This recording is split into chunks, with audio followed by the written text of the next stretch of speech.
the United States sets out on the road to cut greenhouse gases in half by the end of this decade.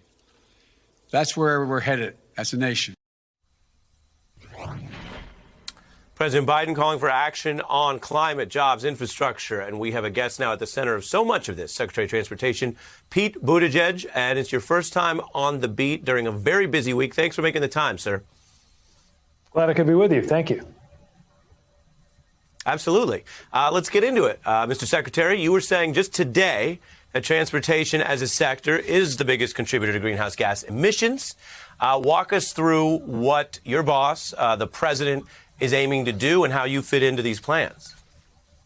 So the president is setting very ambitious targets for the United States to cut our emissions in half on the timeline he laid out. But before I even get into that, let's just reflect for a moment on how great it is to see the U.S. leading once more, to see a convening of nations from around the world led by the United States back at the table that we walked away from under the last administration. So it's in that context that the president is challenging all of us to make sure that we meet these goals. And as he so often says, this is also the moment when we can put away the old false framework of climate versus jobs and demonstrate, especially in sectors like transportation where I work, that job creation through climate action is the way forward.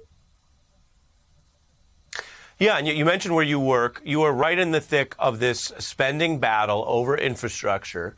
And many viewers may remember you from both your time as a mayor, your time as a candidate, and I'm sure you remember that we heard from a lot of Republicans that claimed they were for infrastructure last time around.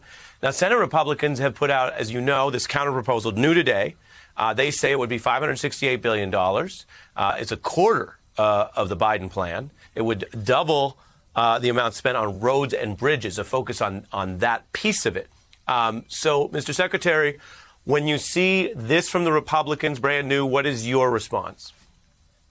Well, we welcome the fact that the Republicans are joining the conversation with specific proposals. Of course, we're still getting into the specifics, seeing if it's apples to apples. There's a lot of complexity in the math here. We believe this is the time to go big. And obviously, we believe the president's vision is the right way to do it. But this is a negotiation. This is a process.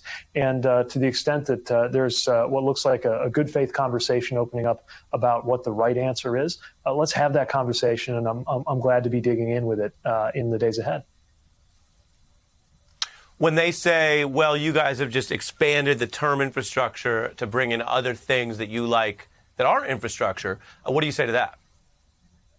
I would actually, this might sound funny, but I would say that challenging and expanding the tradition around infrastructure is actually one of the best parts of our tradition around infrastructure. What I mean by that is if you look back into our history, when we did things like the Transcontinental Railroad or the Interstate Highway System, those would not have been viewed as traditional by the standards of their day. Trains weren't traditional until we built them. And so right now, yes, we're doing things that are challenging the frontier of what we're used to calling infrastructure. You look at broadband internet.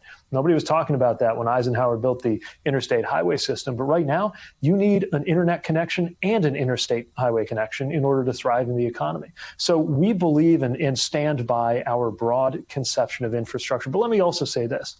If there are folks on the other side of the aisle and there's a good policy, like making it possible for more people to get the health care they need or to build a broadband infrastructure, and we don't agree on what to call it, if we agree to disagree on whether we say it's infrastructure, please be for it anyway if we can agree that it's good policy. And I want to make sure that the focus of the conversation is on the investments we need to make for Americans to thrive.